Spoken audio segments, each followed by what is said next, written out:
कान पर लाठी से मारना, सेंसिटिव ऑर्गन्स पे मारना, ये कहाँ तक सही है? एडीएम साहब क्या जाहिल हैं? एडीएम साहब ने यूपीएससी क्रैक किया, बीपीएससी क्रैक किया है, और उसके बाद अगर वो पब्लिक वायलेंस लिटिगेशन को करते हैं इस ऐसे वो क्रिमिनल ऑफेंस कर रहे हैं, ये गलत नहीं है सर?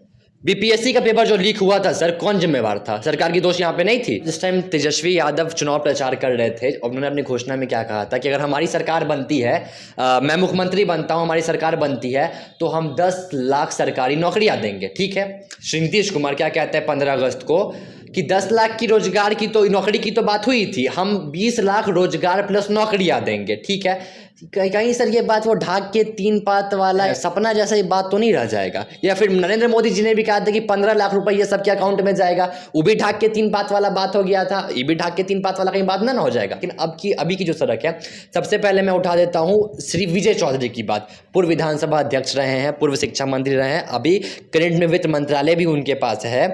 और आप उनके विधानसभा क्षेत्र का जब बात देखिएगा तो देखिएगा कि सराय रंजन से लेकर के ताजपुर तक तकरीबन 9 किलोमीटर है, और 90 मीटर या 9 मीटर भी आपको रोड अच्छा नहीं दिखेगा। ऊपर खाबर, गिट्टी, पत्थर, रोड़ा, उस रोड की हालत है सर। इस सड़क का जो हाल है, अगर 10 सर्कुलर रोड के सड़क को हम कंपेयर कर दें बिहार के सड़कों से, आपको दिख जाएगा दूध का दूध और पानी का पानी।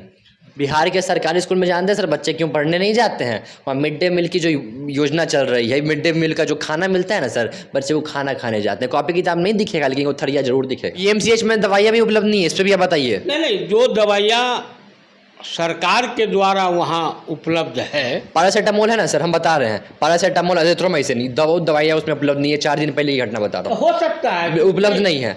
4 दिन पहले उपलब्ध नहीं है, और कितने दिन से उपलब्ध नहीं है? तो 17 दिनों से उपलब्ध नहीं है भाई। वो मैं मान रहा हूँ कि नहीं उपलब्ध हो सकता है। अब इस पे कह देंगे मंगल पांडे जी अभी हट गए हैं स्वास्थ्य मंत्री, तो उनका दोष हो गया? जदयू के पूर्व राष्ट्रीय अध्यक्ष, पूर्व केंद्रीय मंत्री आरसीपी सिंह, ठीक है, 2 दिन पहले ललन सिंह जी से पूछ दिया गया था आरसीपी सिंह पे आप क्या कहते हैं? बोलते हैं कौन है आरसीपी सिंह? खादी का कपड़ा पहनना जानते थे? नीतीश जी उनको खादी का कपड़ा पहनना जनवाए, वो तो स्टाफ थे उनके, रेल मंत्रालय में थे तब स्टाफ थे, जदयू में भी स्टाफ थे। एक समय कि Nitish Kumar on the stage जानते हैं क्या बोले थे? कि आरसीपी बाबू, आरसीपी जी हमारे रीढ़ की हड्डी हैं, अगर वो ना होते तो जदयू इतना बड़ा मुकाम पे नहीं पहुंचता। जय हिंद आप सभी को, मैं निखिल सिंह राठौर और आप देख रहे हैं न्यूज़नामा। अभी हमारे साथ मौजूद हैं मनोज लाल दास मन्नू जी, जो कि जदयू के प्रदेश सचिव हैं। सर पहले तो बहुत बहुत स्वागत आपका हमारे न्यूज़ चैनल पे। बहुत बहुत धन्यवाद। सबसे पहले आपको बधाई देते हैं कि फिर से आपकी सरकार गठन हुई है, माननीय नीतीश कुमार जी फिर से मुख्यमंत्री बने हैं। पहले तो आपको बहुत बहुत बधाई। हमारी सरकार नहीं बनी है, जनता की सरकार बनी है। कहा जाता है कि जब राजद की सरकार आती है तो जंगल राज आता है, और इस बार गठबंधन हुआ है, फिर से महागठबंधन की सरकार बनी है। पहला प्रश्न तो हमारा ये है आपसे कि कल की अगर हम बात कर लें तो आपने जब देखा कि शिक्षक अभ्यर्थी जो थे, जो कि एक लोकतांत्रिक तरीके से आंदोलन कर रहे थे, पटना के जो एडीएम थे उन्होंने किस प्रकार से उस शिक्षक को मारा, काफ़ी किस तरह के हैवानियत से उन्हें मारा, दर्दनाक कितना था वो आप देख सकते हैं। उस पर आपका क्या राय है सर? देखिए, सबसे पहले तो मैं कल की घटना के बारे में बता दूं कि कल की घटना जो छात्रों के द्वारा की गई है, और बहुत जल्द वो चीज़ आपके सामने आएगा कि जिसको पिटाई हो रही थी वो छात्र था ही नहीं। दूसरी बात ये है कि ये पटना उच्च न्यायालय का एक आदेश है कि जिस आदेश तरह की पटना में धरना प्रदर्शन पर रोक लगी हुई है, और इस तरह की पिटाइयाँ या पुलिस को जब अपनी नौकरी बचानी रहती है तो उनको रोकने का प्रयास करती है, वाटर कैनन फेंकी, बहुत तरह के रोकने का, हाथ पैर जोड़ी, उसके बावजूद भी वो लोग नीचे सो गए तो लाठियाँ चलानी उनकी मजबूरी थी। अब एडीएम साहब ने भी, आप देखिए उसको किस तरह से मैनिपुलेट किया जा रहा है कि जिस समय उस लड़के को मार पड़ रही है, अब उसका हर चैनल का वीडियो देखिएगा तो उस समय जब उसने नहीं बात को माना और नीचे से उठने का प्रयास नहीं किया तो एडीएम साहब गुस्से में आ गए। उन्हें नहीं मारना चाहिए, लेकिन मैं इस चीज़ को मानता हूं कि लेकिन वो जब लाठी उन पर शुरू किए पुलिस के हाथ से लाठी लेकर, तो उस समय उसके हाथ में कहीं से कोई तिरंगा नहीं था।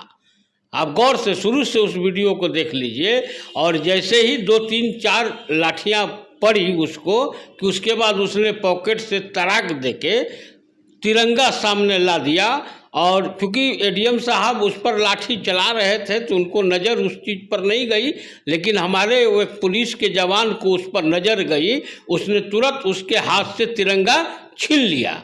तो ये और इस पर डीएम साहब की ओर से कमेटी की भी जांच आई है। कल तक इसका होगा कि अगर उसके हाथ में शुरू से तिरंगा हो और एडीएम साहब ने तब उसको लाठी मारी है जो कि लगी हो तिरंगा पर, तो गलत है, तब उन पर कार्रवाई होगी। और लेकिन जो हमारा डाक बंगला क्षेत्र है या जो अनधिकृत क्षेत्र है जहां आप प्रदर्शन नहीं कर सकते हैं, तो वहां पर आप जाएंगे तो लाठी चलेगी ही। सरकार ने धरना के लिए गर्दनी बाग में यहाँ से वहाँ तक बना ही दिया हुआ है, तो पहले से इनका प्रोग्राम ये था कि हम धरना पर बैठेंगे, लेकिन अचानक उन्होंने इस चीज़ को वहाँ पर प्रदर्शन के रूप में दे लिया और वो भी डाक बंगला जैसे क्षेत्र को उन्होंने जाम कर दिया। अच्छा सर, आप बताएं, बहुत बढ़िया, ठीक है कि उनके हाथ में, हमने जब देखा जब वो लड़का इंटरव्यू दे रहा था, हमने भी देखा था 4 चैनल जब उसे घेरे हुए थे, ये एडीएम साहब कान पर के बाल पर से पकड़ते हैं और खींचते हुए लेके आते हैं और तब वो लगातार उसे लाठी से मारना चालू करते हैं। उस समय केवल वो मीडिया से बात कर रहा था। पहला चीज़ तो ये हो गया। दूसरा, पुलिस उसको हिरासत में भी ले सकती है जबरदस्ती लेके। लाठी मारना सर कहाँ तक सही है भारत जैसे लोकतांत्रिक देश में, जब नहीं वो किसी गाली को ना दे रहा है ना किसी पुलिस वाले को मार रहा है, ऐसे में कहाँ तक ये सर सही है? और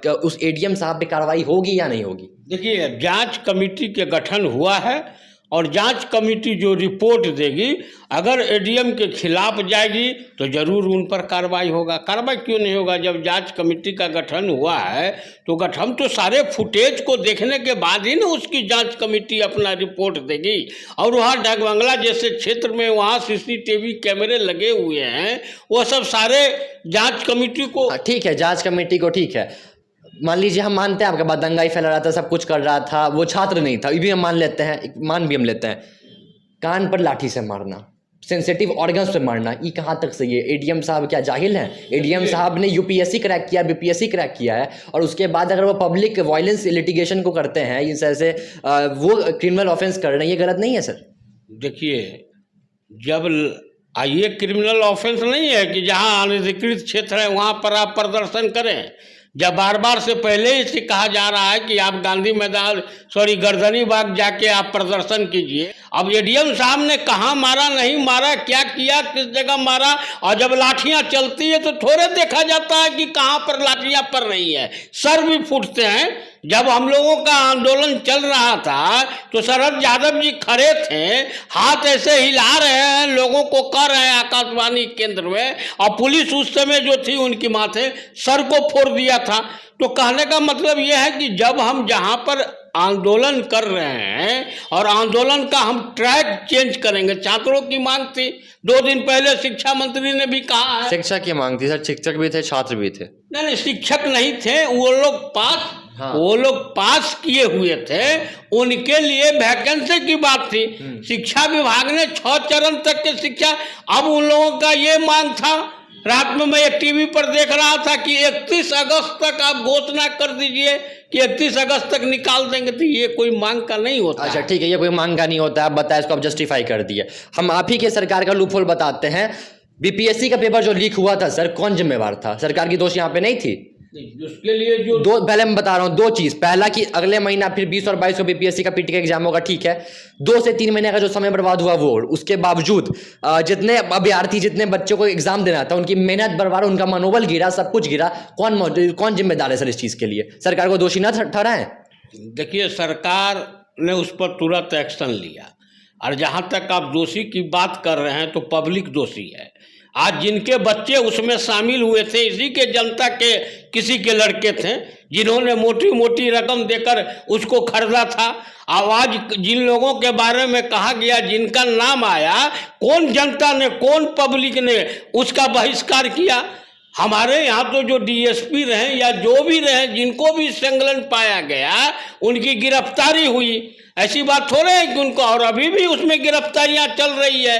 कई लोग जो इसके किंग पिन हैं उन लोगों पर भी नजर है, 1-2 आदमी के और है। लेकिन देखिए, जब तक आम पब्लिकों का इसमें झुकाव होगा, जो लोग सेटिंग कर रहे थे वह सरकार के पदाधिकारी ही नहीं थे, वह परीक्षार्थी भी थे, तो ऐसे परीक्षार्थी जब यहाँ हैं, अब इन पर चलेगा, वो परीक्षार्थियों की लिस्ट है, उन लोगों को भी बेदखल किया जाएगा। याद रखिए कि एक भी इसके लिए जो दोषी होंगे, जिन्होंने छात्रों के मेहनत पर पानी फेरने का काम किया, कितनी बड़ी शक्ति भी क्यों नहीं हो, उनके खिलाफ कार्रवाई होगी। कई डीएम इसके रडार पर हैं, आपने देखा होगा, सारे लोग रडार पर हैं। तो इसीलिए निश्चिंत रहिए कि ये गलत हुआ है और इसमें जो लोग भी शामिल हैं वो जरूर होंगे। पिछले बार भी राज्य कर्मचारी चयन आयोग के मामले में भी अध्यक्ष डीएम थे, उनकी भी गिरफ्तारी हुई। तो जो लोग जहां दोषी होंगे वो करेंगे। 15 अगस्त को ज़्यादा नहीं सर, मात्र एक हफ्ता बीता है। आज 22 से 23 अगस्त आज है। 15 अगस्त को हमारा स्वतंत्रता दिवस था। जब जिस टाइम तेजस्वी यादव चुनाव प्रचार कर रहे थे, उन्होंने अपनी घोषणा में क्या कहा था कि अगर हमारी सरकार बनती है, मैं मुख्यमंत्री बनता हूँ, हमारी सरकार बनती है तो हम 10 लाख सरकारी नौकरियाँ देंगे। ठीक है, माननीय मुख्यमंत्री जी श्री नीतीश कुमार क्या कहते हैं 15 अगस्त को कि 10 लाख की रोजगार की तो नौकरी की तो बात हुई थी, हम 20 लाख रोजगार प्लस नौकरियां देंगे। ठीक है, कहीं सर ये बात वो ढाक के 3 पात वाला सपना जैसा ये बात तो नहीं रह जाएगा? या फिर नरेंद्र मोदी जी ने भी कहा था कि 15 लाख रुपए ये सबके अकाउंट में जाएगा, वो भी ढाक के 3 पात वाला बात हो गया था, ये भी ढाक के 3 पात वाला कहीं बात ना हो जाएगा? सबसे पहले तो नरेंद्र मोदी जी के बारे में हम कह दें कि उन्होंने कभी न कहा था कि 15 लाख रुपया जाएगा। क्या कहा था सर उन्होंने? नहीं, उन्होंने ये कहा था कि जितने रकम देश के बाहर हैं वो अगर वापस चला आता है तो प्रत्येक व्यक्ति को 15-15 लाख रुपया के बराबर में आएगा। सरकार हमारी संभवतः 9 या 10 को हुई है जी, 10 तारीख को। 10 तारीख को आप 11, 12, 13 3 दिनों में भी देखेंगे तो 3 विभागों में वैकेंसियां निकली हैं और वो चल रहा है। हमने कहा कि 20 लाख लोगों को हम नौकरी प्लस रोजगार देंगे, तो वो एक दिन का मामला नहीं होता है, उसके लिए स्क्रूटनी की जा रही है। शिक्षा विभाग में बहुत जल्द जो है लगभग 1,500-2 हज़ार लोगों का निकलने के भी जा रहा है। राजस्व विभाग में निकलने के तो सब जगह का स्क्रूटनी किया जाता है ना, कि आज हम बोल दिए कल उसको निकाल देंगे, वो तो नहीं होगी। जो भी पद निकलता है उसको वित्त विभाग से सहमति लेने के बाद ही वो प्रकाशित की जाती है, जनता के बीच में आ जाता है। बिहार से झारखंड अलग हो गया, उड़ीसा अलग हो गया, बंगाल अलग हो गया, सब हो गया। बिहार के जो मजदूर हैं ना सर, दिल्ली जाते हैं, मुंबई जाते हैं कमाने के लिए, जीवन यापन करने के लिए। बिहार वो राज्य कब बनेगा वापस, जब जो 90s 80s से पहले का जो बिहार था, इंडिया के टॉप 10 स्टेट्स और टॉप 5 स्टेट्स में, चाहे वो एजुकेशन में हो, चाहे वो हेल्थ फैसिलिटी में हो, चाहे वो ये बिजनेस में हो, वो वाला बिहार कैसे बनेगा सर? क्योंकि केवल कहना कि हम रोजगार देंगे और नौकरियां देंगे, वो चाहे तेजस्वी कहें या फिर नीतीश कुमार कहें, लेकिन धरातल पर ग्राउंड लेवल पर चीज़ कैसे लागू होगा सर? देखिए, इसका भी खाचा तैयार हो रहा है और जिस तरह से बिहार के लोग हैं, हम सबसे पहले हमने जो बाहर जा रहे हैं उनको रोकने के लिए हमने सबसे पहले मनरेगा को मजबूत किया। उसमें जितनी भी धांधलियाँ पहले से हो रही थी उसको रोकने का काम किया, तो मजदूरों की संख्या बाहर जाने कुछ कम हुई। दूसरी बात यह है कि अब बीटा में साइकिल का कारखाना, डालमिया नगर में एक सीमेंट का कारखाना, उधर जूट मिल के बारे में चल रही है, तो हम उस पर ला रहे हैं। अभी हमारा था कि किसी भी कारखाना खोलने में या कोई फैक्ट्री लगता है या कोई व्यवसाय बिहार में आते हैं तो उनको जो है हमको देना है कि क्या इंफ्रास्ट्रक्चर हो सकता है। अच्छा सर, सुशासन बाबू कहते हैं कि हमने काफ़ी ज़्यादा लॉ एडमिनिस्ट्रेशन पे काम किया। पहले रात में बेटियां, बहू, लड़कियां रात में सड़क पे निकल नहीं पाती थी, अब बेफिक्र होकर निकलती हैं, सब कुछ ठीक है।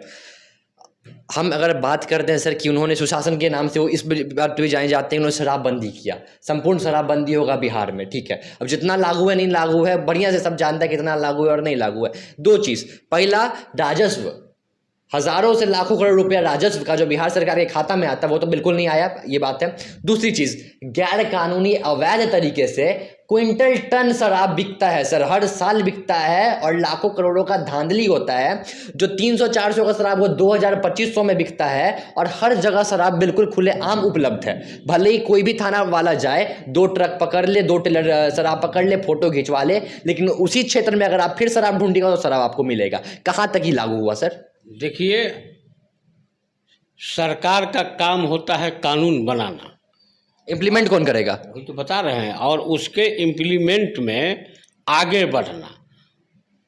और जब 2016 से आज 2022 हो रहा है, इन 6 वर्षों में कम से कम नहीं कुछ भी तो 7 लाख से ऊपर लोग इस मामले में गिरफ्तार हुए, लगभग 4,500 उसमें निलंबित और बर्खास्त हुए। और इस केस को इस केस का जल्दी निष्पादन के लिए हर एक जिला में जहाँ जहाँ कोर्ट हैं या अनुमंडल में अलग अलग कोर्ट की व्यवस्था हुई। देखिए, शराबबंदी अच्छी चीज़ है, इसको स्वीकार करने में किसी को भी नहीं है, लेकिन जो लोग भी इस शराबबंदी के पक्ष में विधानसभा के अंदर थे, जो भी दल हो, चाहे वो जदयू हो कि राजद हो कि भाजपा हो, सारे लोग इसके पक्ष में थे, तो इन लोगों का भी एक नैतिक कर्तव्य होता है। अभी जिस गांव में अगर शराब, नकली शराब, जहरीली शराब, देखिए कहने का मतलब, अभी भी लोग जहरीली शराब की वजह से मरते हैं, हर महीने सैकड़ों लोग मरते हैं। तो मैं वही कह रहा हूँ कि जब ये चीज़ पूरी तरह से जागरूकता को फैलाया हुआ है, हर अखबार में, हर चैनल में, हर गांव में पंचायत के जो प्रतिनिधि हैं उनके द्वारा ये चीज़ दिया जा रहा है कि जहरीली शराब पीने से मौत होती है और सरकार ने बंदिश रखा है, तो आपको जानकर बड़ा आश्चर्य होगा कि जो लोग जहरीली शराब से पीने से मरे हैं इन शराबबंदी के बाद, उसमें जो है लगभग 45 से 50% ही नहीं, 60-70% लोग पढ़े लिखे लोग हैं, सरकारी अधिकारी हैं, कोई पुलिस के जवान हैं, कोई इस तरह के लोग हैं। अब ऐसे लोग ही शराब, जहरीली शराब, नकली शराब को पी रहे हैं। सर ये तो आपका बिल्कुल सही बात है, आप बता रहे हैं कि लोगों को नहीं पीना चाहिए, सब नहीं करना चाहिए, लेकिन अगर सरकार ने बंद किया है सर, कानूनी से एकदम सख्ती से बंद किया है, तो सख्ती से इम्प्लीमेंट भी होना चाहिए। सर एक बात और ये भी रहेगा आप पे कि जो लोग शराब पीते हैं उनको जेल भेज दिया जाता है। हमारे बिहार में जानते हैं सर परसेप्शन क्या बना हुआ है जेल में, कि जो एक बार जेल चल गया और जेल से निकल आया ना, वो अपने आप को बाहुबली समझने लगता है कि हम एक बार जेल चलिए ना गए, फिर पियेंगे, फिर जाएंगे, फिर आएंगे, फिर पियेंगे। ये वाला परसेप्शन लोगों के 99% लोगों के मन में बैठा हुआ है, और इससे भी आप कतई मना नहीं करेंगे। जो लोग जेल जाते हैं 0.1% लोग ही सुधरते होंगे, 99% फिर वही काम को दोहराते हैं। देखिए, इस बार जो इस कानून में थोड़ी सी तब्दीली की गई, संशोधन की गई, इसमें एक फाइन रखा गया पहली बार जी। वो फाइन देने के बाद दूसरी बार उनको जेल भेजा जाएगा, और तीसरी बार अगर वो इस मामले में गिरफ्तार होते हैं तो उनको हिस्ट्री सीटर करने के बाद, जिसमें कि उनको जेल से बाहर निकलने में काफ़ी प्रॉब्लम होगी। देखिए, हम इसको आप सरकार के बलबूते रोकने की अगर बात करते हैं तो सरकार के बलबूते नहीं है। सरकार को सूचना मिलती है, वहाँ पहुँचती है, हजारों के हजारों भट्टियाँ तोड़ी जाती है, सब कुछ होता है। और जहाँ गुजरात में भी जो आज वहाँ शराबबंदी लागू है, वहाँ भी यही हाल है, वहाँ भी नकली शराब बनते हैं, लोग वहाँ भी मरे हैं पिछले दिनों।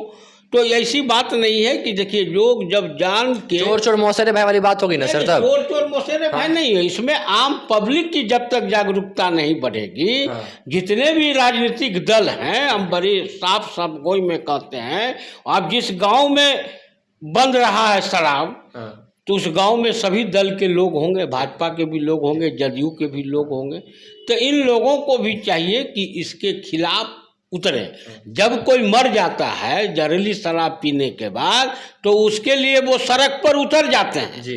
जब उसी गांव के लोग सड़क पर उतर जाते हैं, लेकिन उस गांव में नकली शराब बन रहा है, सब कुछ पता है कि यहाँ शराब बन रहा है, तो उसको बंद कराने के लिए सड़क पर नहीं निकलते हैं।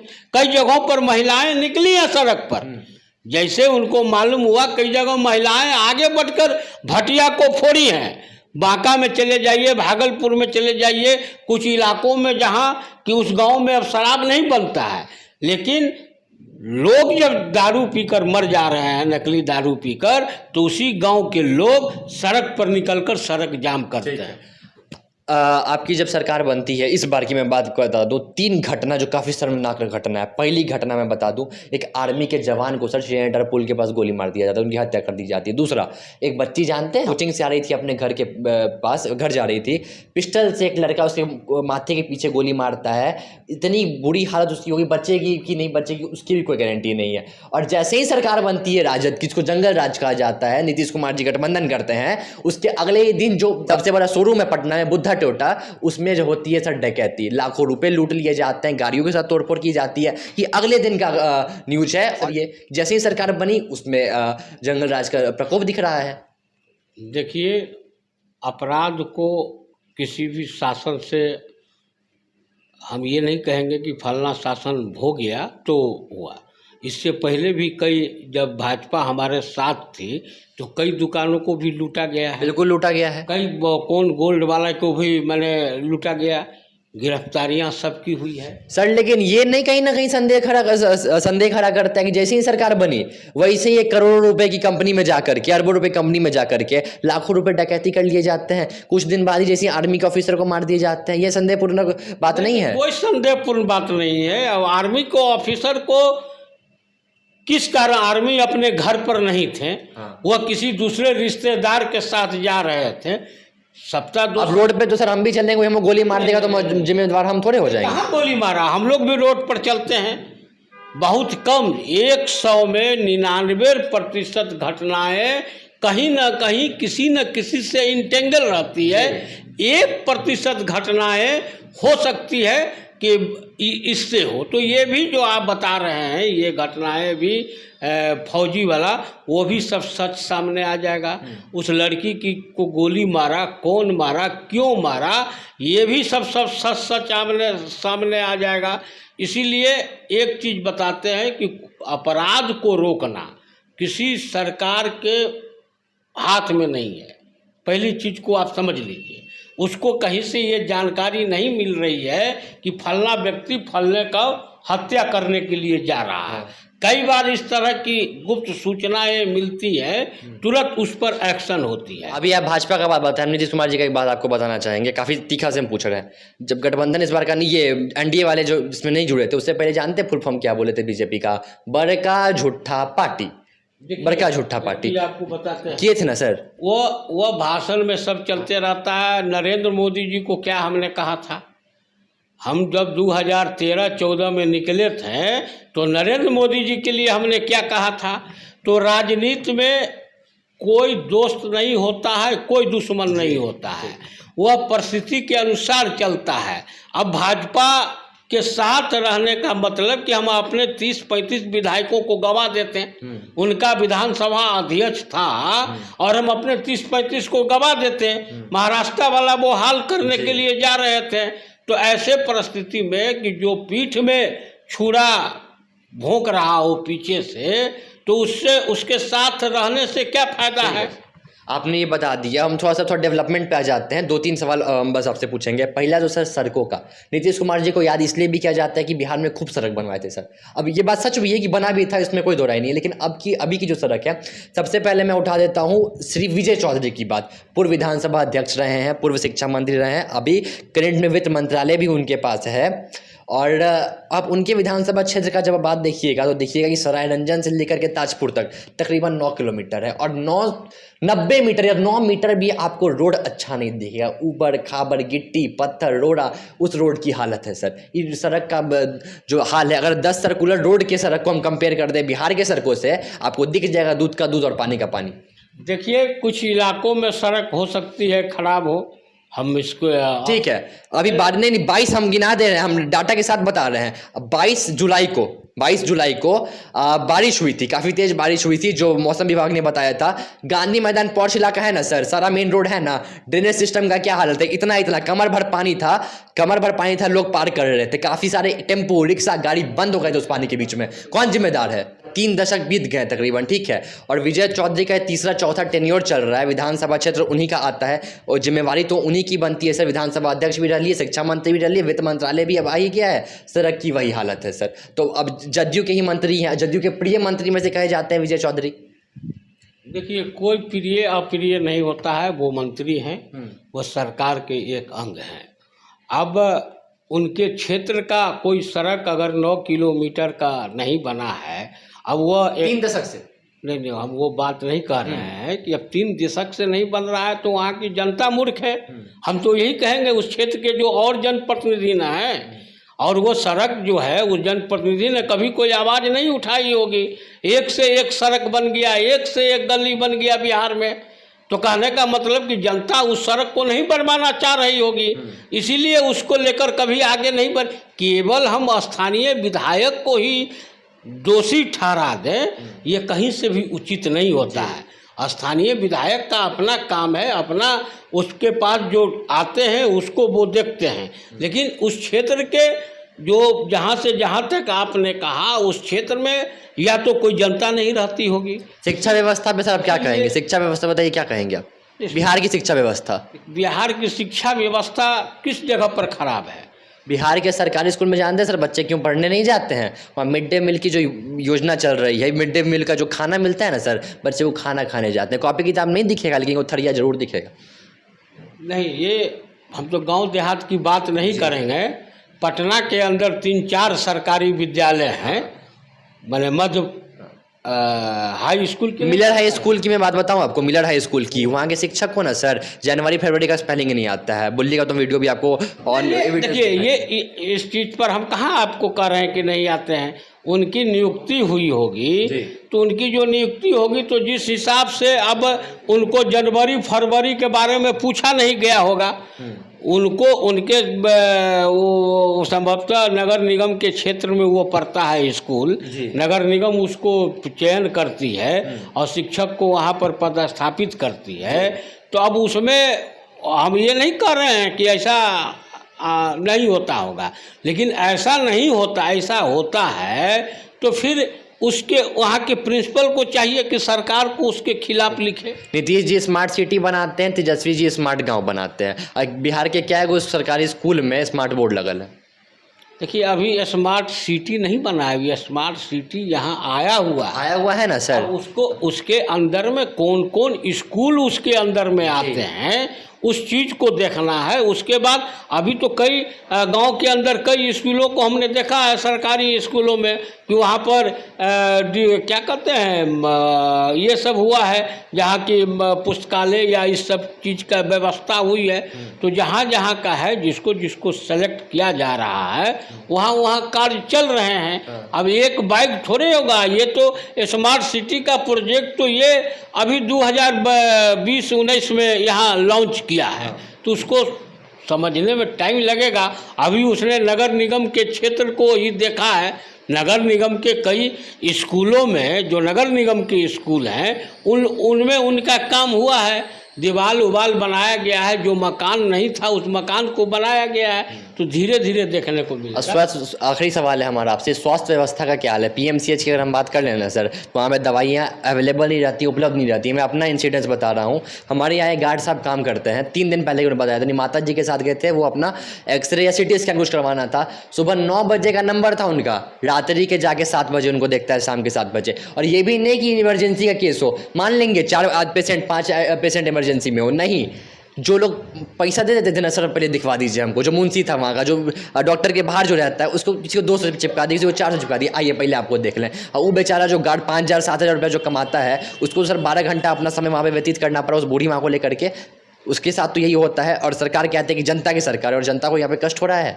आखिर वो 400, 500, 200 कौन दे रहे हैं? जनता दे रही है। जब जनता ही दे रही है तो फिर आप शिकायत किससे कर रहे हैं? सब जनता तो वैसी नहीं है, सब जैसे नहीं सर, जैसे सब विधायक भ्रष्ट नहीं है, जब सब सरकारें भ्रष्ट नहीं है, वैसे ही सब जनता भी भ्रष्ट नहीं ना है सर। मैं वही बात कर रहा हूँ, वहाँ पर जितने भी मरीज खड़े होंगे, सब 400-500 रुपया देने वाले सब नहीं होंगे, बिल्कुल नहीं है। जो सिलेक्टेड कुछ जो लोग, 200 मरीज हैं, वहाँ पर 20 मरीज दे के दिखा लिए होंगे, बाकी 180 मरीज चुप क्यों रहे, मौन क्यों रहे? उन्होंने क्यों नहीं उसको हंगामा किया? अगर उस चीज़ को वहाँ के उपाधीक्षक को बताया जाता, वहाँ के इंचार्ज को बताया जाता, तो जरूर उस पर कार्यरत होता, कार्रवाई की गई होती। तो देखिए, गलती दोषी हम भी हैं। और जहाँ तक अभी बात है स्वास्थ्य महकमा का, पीएमसीएच में दवाइयाँ भी उपलब्ध नहीं है, इस पर भी आप बताइए। नहीं, जो दवाइयाँ सरकार के द्वारा वहाँ उपलब्ध है, पैरासीटामोल है ना सर, हम बता रहे हैं पैरासीटामोल, अजिथ्रोमाइसिन दवाइयाँ उसमें उपलब्ध नहीं है। 4 दिन पहले ये घटना बता रहा हो सकता है हूँ, उपलब्ध नहीं है। 4 दिन पहले उपलब्ध नहीं है, और कितने दिन से उपलब्ध नहीं है? तो 17 दिनों से उपलब्ध नहीं है भाई। वो मैं मान रहा हूँ कि नहीं उपलब्ध हो सकता है। अब इस पे कह देंगे मंगल पांडे जी अभी हट गए हैं स्वास्थ्य मंत्री, तो उनका दोष हो गया? नहीं, मंगल पांडे नहीं, कोई भी दवा वहाँ एक बार इंडेंट होता है, वो आता है। ये दोनों ज़्यादा मरीज आ गए, एक अनुमान लगाया जाए 17 दिन से नहीं रहेगा। 17 दिन नहीं, 25 दिन लगेगा उसको आने में। जो उसका जो 25 दिन में जो असक्षम लोग होंगे वो कहाँ जाएंगे? नहीं, अब वो कोई दवा बहुत महंगी नहीं है। पैरासीटामोल 1 रुपया उसका दाम है, उसका 1 रुपया दाम है, इसीलिए वो कोई बहुत महंगी दवा भी नहीं है। और लेकिन देखिए, जो अपने यहाँ नियम है, अब जब वहाँ दवा खत्म होगा तो स्टोर इसको रिक्विजन बनाएगा, वो जाएगा उपाधीक्षक के पास, वो जाएगा अधीक्षक के पास, वहाँ से जाएगा, तो उसमें टाइम लगता है। क्योंकि उसने इतने दिनों के लिए दवा का इंडेंट कराया, एक बजट बनाकर कि इतने हमको टैबलेट की ज़रूरत है, वो टैबलेट उस समय आ गई। अब वो खर्च हुआ तो उस खर्च का भी हिसाब उसको दिखाना होगा, तो इसमें देरियां लगती है। अच्छा सर, आखिरी प्रश्न आपसे हमारा ये रहेगा, जदयू के पूर्व राष्ट्रीय अध्यक्ष, पूर्व केंद्रीय मंत्री आरसीपी सिंह, ठीक है, 2 दिन पहले ललन सिंह जी से पूछ दिया गया था आरसीपी सिंह पे आप क्या कहते हैं? बोलते हैं कौन है आरसीपी सिंह? खादी का कपड़ा पहनना जानते थे? नीतीश जी उनको खादी का कपड़ा पहनना जनवाए, वो तो स्टाफ थे उनके, रेल मंत्रालय में थे तब स्टाफ थे, जदयू में भी स्टाफ थे। एक समय कि Nitish Kumar on the stage जानते हैं क्या बोले थे? कि आरसीपी बाबू, आरसीपी जी हमारे रीढ़ की हड्डी हैं, अगर वो ना होते तो जदयू इतना बड़ा मुकाम पे नहीं पहुंचता। पहली बात तो ये। और वही आरसीपी सिंह अब कहते हैं कि जिनको नीतीश जी कह रहे थे, वो कहते हैं 7 जन्म में वो प्रधानमंत्री नहीं बनेंगे। ये जो सर द्वेष हो गया पार्टी के अंदर ही जो टूट फूट हो गई, कहाँ से सर ये चीज़ सही है? अब सरकार, आप जनता को सही कर रहे हैं, सरकार अंदर से ये पार्टी अंदर से खोखली होती जा रही है। देखिए, पार्टी खोखली नहीं होती जा रही है, जो खोखला करने में लगे थे उनको बाहर कर दिया गया। और उस संबंध में इसीलिए हम लोगों को कुछ बोलने की ज़रूरत नहीं है कि जो हमारे पार्टी में है ही नहीं। और जब वो पार्टी में थे, अध्यक्ष थे, तो नीतीश जी ने कहा था, अब वो पार्टी को ही तोड़ने में लगे हुए थे। ये बात जब सामने आ गया तो ये सब हुआ। और हमारे राष्ट्रीय अध्यक्ष ललन सिंह जी ने तो कहीं कोई गलत नहीं बोला। वह रेल मंत्रालय में थे तो स्टाफ ही थे, वह मुख्यमंत्री सचिवालय में थे तो स्टाफ ही थे। वो तो जब वो राज्यसभा के सदस्य बने उसके बाद बोलते हैं कौन है आरसीपी सिंह? नहीं, वही कौन आरसीपी की आप बात कर रहे हैं? रामचंद्र प्रसाद सिंह। नहीं, वो कौन? नहीं, कौन रामचंद्र प्रसाद? हाँ, ऐसे उन्होंने फिर कहा जो जदयू के पूर्व राष्ट्रीय अध्यक्ष भी थे, अब पूर्व केंद्रीय मंत्री भी थे, तो उसी पर उन्होंने जवाब दिया ना। अब यहाँ आरसीपी सिंह कुछ लोगों के लिए हो सकते हैं, लेकिन जदयू के लिए कोई ऐसा नहीं है। और आरसीपी ऐसे कितने लोग आए और जदयू से चले गए छोड़ के, कोई उसका फर्क नहीं पड़ता है। इसीलिए आरसीपी अपना चले, भाजपा के गोद में जाए कि जिसके भी गोद में जाए, जिसके इशारे पर एजेंट का काम कर रहे तो करते रहे। और ललन सिंह ने सही सवाल किया था, कहा था कि लोग कहे थे कि वो स्टाफ थे, तो स्टाफ है तो स्टाफ है, और भाजपा के स्टाफ बनेंगे। निर्भर करती है, तो ऐसा थोड़े होता है। आज आदमी वो अपना गए छोड़ दिए। तो हाँ सर, बहुत अच्छा लगा हमको आपसे बात करके, आप अपना कीमती समय भी हमें दिए। तो ये थे मनोज लाल दास मनु जी, जदयू के प्रदेश सचिव भी हैं। काफ़ी अच्छा लगा हमको सर से बात करके, उन्होंने बताया कि गतिविधियां क्या क्या हुई पार्टियों में, बिहार आगे कैसे बढ़ेगा, बिहार में क्या क्या समस्याएं हैं, उनका समाधान भी कैसे होगा। और हम बस आपसे भी यही कहेंगे कि बिहार को आगे बढ़ाइए। और एक बात इन्होंने कहा कि जनता को भी होशियार बनना पड़ेगा, भले वो शराब का मुद्दा हो, शिक्षा का व्यवस्था का मुद्दा हो, स्वास्थ्य का व्यवस्था हो, जब तक आप आवाज़ नहीं उठाएंगे कोई कुछ भी नहीं कर सकता है। देखिए, जनता अगर जहाँ जागरूक होगी किसी भी सवाल पर, चाहे हॉस्पिटल के स्वास्थ्य के बारे में सवाल पर हो या शिक्षा के बारे में सवाल पर हो, या अन्य समस्याओं पर हो, तो समझ लीजिए कि वो समस्या का अंत है। अब जागरूक होने का ये मतलब नहीं कि हम डाक बंगला चौराहे को जाम कर दें। जागरूक होने का मतलब ये सोशल मीडिया का आज के ज़माना है। बहुत सारे चीज़ ऐसे होते हैं कि सोशल मीडिया पर आने के बाद तुरंत कार्रवाई भी हो जाती है। बहुत आदमी इसको देखते हैं। तो जहाँ का लूप पॉइंट है उस चीज़ को अगर हम सोशल मीडिया के माध्यम से आंदोलन चलाएंगे, जनता अगर इस पर एकजुट होगी तो जरूर जो जनता की समस्या है उसका समाधान तय है। तो इसी के साथ हम कहेंगे कि आप आगे बढ़ते रहिए, मुस्कुराते रहिए। मैं निखिल सिंह राठौर, न्यूज़नामा से। जय हिंद, जय भारत।